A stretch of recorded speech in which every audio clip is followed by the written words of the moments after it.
வணக்கம், நான் Siva. Russia Ukraine போர் 2 வருஷமா நடந்துகிட்டு இருக்கு. இதுக்கு இந்தியா சைட்லேருந்து ஃபுல் சப்போர்ட் கொடுத்துட்டு இருக்காங்க. இப்போது இந்தியாவோட பிரதமர் ரஷ்யாவுக்கும் போய் பேசியிருந்தாங்க, உக்ரைனுக்கும் போய் பேசியிருந்தாங்க. பட் இந்த விஷயத்தில் நடக்காத விதமாக ஒன்று பண்ணியிருக்காங்க உக்ரைன் நாட்டு சைடு. ரஷ்யாக்குள்ளே என்ட்ராகி ரஷ்யாவோட லேண்டை கைப்பற்றிருக்காங்க. அதுக்கப்புறம் மாஸ்கோ சிட்டி மேலே ட்ரோன் தாக்குதல் நடத்த ட்ரை பண்ணியிருக்காங்க. அதுக்கப்புறம் உக்ரைன் பார்டரில் இருக்கிற ரஷ்யன் சிட்டியை வந்து தாக்கியிருக்காங்க. 3 விஷயமே உக்ரைன் இதான் சான்ஸ் சொல்லி பயங்கரமாக ட்ரிகர் பண்ணி அடிச்சிட்டு இருக்காங்க ரஷ்யாவை.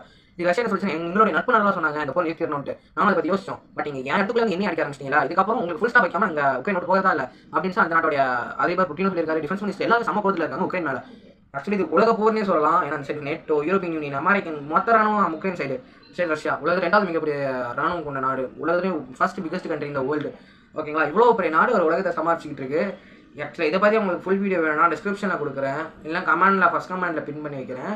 மறக்காமல் போய் செக் அவுட் பண்ணி பார்த்துக்கோங்க. அது வரை உங்களே விடைபெறுவது உங்களை மஸ்தம். பாய்.